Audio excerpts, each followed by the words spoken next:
I used to believe that trust was something you were supposed to give freely to family. That blood meant loyalty. That shared childhoods meant shared values. That was my first mistake. My sister knew everything about my marriage. Every argument. Every doubt. Every fear I was too embarrassed to admit out loud. And I told myself that was normal. That sisters were supposed to confide in each other. That asking her for advice didn't mean I was handing her a loaded weapon. But that's exactly what I did. When I married Adam, everyone said we were solid. Steady. Compatible. Not dramatic. And for a long time, we were. We had routines. Sunday mornings. Late dinners. Quiet nights that didn't need explaining. But then life started pressing in. Work stress. Financial pressure. The slow exhaustion that creeps in when two people stop checking in and start assuming. Nothing explosive. Just distance. And instead of talking to my husband first, I talked to my sister. Her name is Lily. She's younger than me. More outspoken. The kind of person who says what she's thinking without worrying how it lands. I told myself that made her honest. She's just blunt, I used to say. I didn't realize blunt can still cut deep. At first, her advice felt harmless. You need to communicate more. Men don't notice things unless you spell it out. You've always been too patient. I nodded along. I listened. Because it felt good to be validated. When Adam and I argued, Lily was the first person I called. She'd listen. She'd sigh. She'd say things like, "I don't know how you put up with that." And slowly, without realizing it, I started letting her voice replace my own judgment. If I felt unsure, I asked her. If I felt hurt, I ran it by her first. If Adam and I had a disagreement, I wanted to know whose side she'd take. I told myself I was just venting. But venting is still shaping a narrative. And she was paying very close attention. Adam liked Lily. That should have been a good sign. They laughed easily. Shared similar humor. Finished each other's sentences sometimes. I noticed it. I ignored it. Because who gets jealous of their own sister? The first red flag came quietly. Adam started saying things like, "Lily thinks you're being too hard on yourself. Lily mentioned you might be overthinking this. Lily agrees with me on this one." At first, I felt relieved. She was helping. She was bridging the gap. I didn't see that she was slowly inserting herself into the middle of my marriage. I started feeling outnumbered. Not in arguments, but in perspective. If I disagreed with Adam, I wasn't just disagreeing with him anymore. I was disagreeing with them. And when I pushed back, Adam would say, "I'm just saying what Lily pointed out." As if her opinion gave his more weight. As if my feelings needed a second opinion to be valid. The worst part?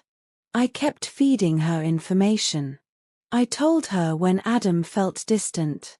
When intimacy slowed. When I cried alone in the bathroom so he wouldn't hear me. And she listened, quietly. No judgment. No visible reaction. I mistook that for support. Things shifted the day I noticed Adam texting more. Not hiding his phone. Not guarding it. Just present. More smiles. More distraction. I asked who he was talking to. He said my sister. I laughed it off. Of course he was. They were close. Right. Lily started dropping by more often. Always when Adam was home. Always unannounced. She'd sit on our couch like she belonged there. Offer opinions about our house. Our routines. Our plans. And Adam listened. Really listened. In ways he hadn't listened to me in months. I felt invisible in my own living room. But I didn't say anything. Because saying something would make me sound paranoid.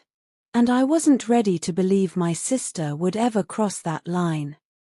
The night everything cracked wasn't dramatic. No shouting. No confession. Just a sentence. Adam said, "Lily thinks we rushed into marriage." I stared at him. "We were together for 5 years," I said. He shrugged. "She says sometimes people settle without realizing it." Something inside me went cold. Because that wasn't concern. That was planting doubt. I confronted Lily the next day. Gently. Carefully. I told her I felt uncomfortable with how involved she was becoming. She smiled. Said I was being sensitive. Said she was just trying to help. Said, "I'd never do anything to hurt you." I believed her. Again. Weeks later, Adam asked for space. Not separation. Not divorce. Just space. And guess where he went? My sister's place. Because she understood him. That's when the truth finally stopped hiding. I didn't catch them together. I didn't need to. The emotional betrayal was already complete. She knew him in ways I used to. She knew his frustrations. His doubts. And she helped him imagine a life without me, slowly, gently, strategically. When I confronted them both, Lily cried. Adam stayed quiet. That silence told me everything.